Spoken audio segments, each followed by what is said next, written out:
Right, Lou, I'd like to try something else now. It's not quite a card trick in the true sense of the word. It's more of a sort of experiment, sort of game of sorts. And I think I'll win the game because I'm going to base the way I play the game on some answers that you give me to some questions that I'm going to ask you. Okay, and based on the way you answer, I'm going to play the game, and hopefully the outcome will be in my favour. Okay. So it's important that you don't think too much about it, but you just answer the questions off the top of your head, and they're simple questions. All right? Here's the first one. If I was to ask you to name a 3-digit number, what would you say? 150. 150. Okay, that's quite a roundish sort of number there.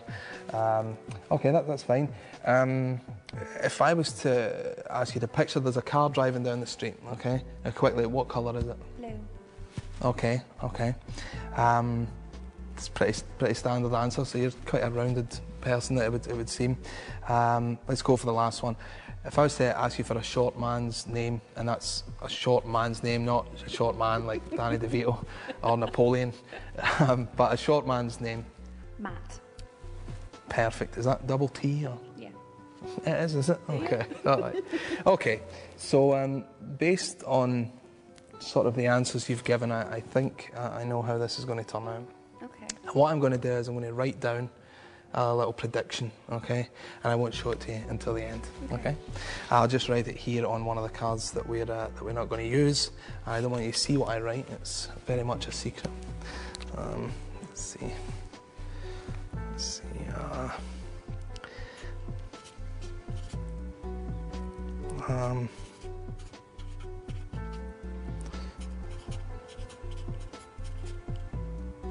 Okay, I think that should just about do it. Like I say, I don't want you to see what I've written. I'm going to just place it under here for now. All right? Okay. I'll leave that there. Now we sort of play the game. I'm going to remove some cards. Man, I don't want you to see what they are, but there's one in particular that I think you may end up with, depending on how this goes. And it's important that I know where one of them is in particular. So I'm going to put it there. I'm going to lay them out like this, okay? Okay. Now here's what I'm going to do. I'm going to just point to any two cards, and either of the two that I point at, you can eliminate one. You follow? Okay. So I'll point at these two. Which one do you want to eliminate? That one. Yeah, it's closest to you, but that's all right. And now you can point to two. Okay, there's two. Okay, and I'll eliminate this one. Okay, and I'll point at these two. Okay, you want to get rid of that one. There's only two left, so just point at one. Okay, and this is the one we ended up on. Now, this is quite interesting. I think it's interesting anyway. But what you've ended up with is the 3 of diamonds. I put that right in the middle. If you were to watch this tape back, you will see that it actually started out right in the middle. Okay. And the reason I put it there is because 150 is quite a solid number.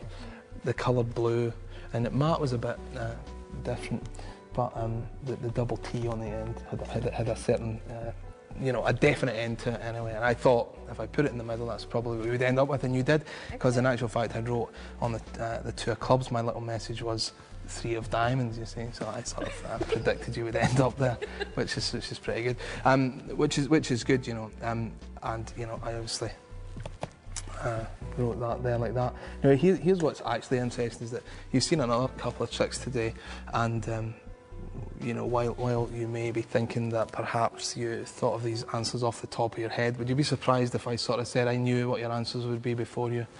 Yeah. Yeah. I did actually hope that it would go this way, because I put a prediction in between these two jokers, all right? Okay. What I've done is I stuck a post-it note to the back of this one here. Yeah. It's been in the card case there. Now, just down here is what I thought you might answer. You'll notice that I wrote 150, the colour blue, and matte with 2 T's no less. That's so weird. I know.